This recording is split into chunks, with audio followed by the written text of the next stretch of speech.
नमस्कार, न्यूज़स्ट्रीट में आपका स्वागत है। मैं हूं आपके साथ मुनिशा सिन्हा। 22 जनवरी वो तारीख है जिस दिन पूरे देश नहीं पूरी दुनिया भर की नज़र अयोध्या में रहने वाली है। और हो भी क्यों ना, क्योंकि भगवान राम कई वर्षों बाद अपने भवन को पधारने वाले हैं। उस दिन रामलला की प्राण प्रतिष्ठा समारोह होने वाली है और इस कार्यक्रम को लेकर पूरे बिहार ही नहीं, पूरे देश ही नहीं, बल्कि पूरे दुनिया भर में लोग काफ़ी ज़्यादा उत्साहित हैं और इसको लेकर हर तरफ चर्चा भी चल रही है। चर्चाओं का बाजार गर्म है क्योंकि यह पल ही बहुत अद्भुत है।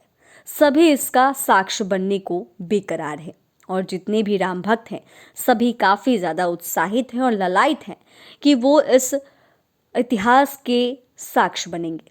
अब आपको बता दें कि 22 जनवरी को अयोध्या में रामलला के प्राण प्रतिष्ठा समारोह तो है, लेकिन इस रामलला की मूर्ति पर क्या कुछ है, क्या अद्भुत है, उसकी खासियत के बारे में आपको बताएंगे।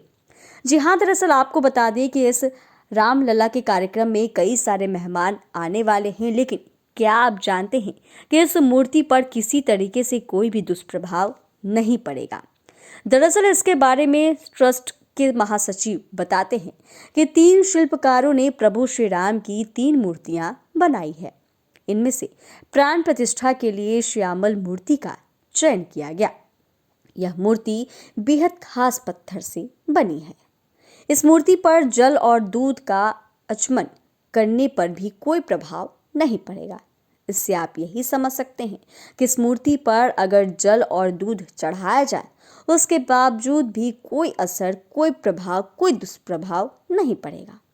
हर साल चैत्र रामनवमी के दिन दोपहर 12 बजे सूर्य की किरणें भगवान राम के ललाट पर पड़ेंगी और इसकी बनावट ऐसी ही है। दरअसल इसको लेकर ट्रस्ट के महासचिव ने बताया है कि भगवान को हर दिन सरयू के जल से स्नान कराने की परंपरा है। उनके स्नान यानी कि अभिषेक का जल प्रसाद के रूप में भक्तों को दर्शन के दौरान दिया जाता है। श्यामल मूर्ति की प्राण प्रतिष्ठा के बाद हर दिन सरयू के जल से रामलला को स्नान करवाया जाएगा। स्नान के जल को भक्तों को प्रसाद के रूप में दिया जाएगा। रामलला 5 साल के विष्णु के अवतार हैं। प्रतिमा पैर की उंगली से ललाट तक 51 इंच ऊंची है। मूर्ति के वजन की अगर हम आपको जानकारी दे दें तो मूर्ति का वजन करीब 1.5 टन यानी कि 1500 किलो है। इससे आप अंदाजा लगा सकते हैं कि यह मूर्ति कितनी खास होगी। वहीं इसके बारे में आपको विशेष तौर से बता दें तो श्री राम का मंदिर बहुत ही अद्भुत होगा, क्योंकि दक्षिण भारत में ऐसे मंदिर हैं, मगर उत्तर भारत में बीते 3 साल से ऐसा कोई भी मंदिर निर्मित नहीं हुआ है। यानी कि बीते 3 साल से उत्तर भारत में ऐसा कोई मंदिर बना ही नहीं है।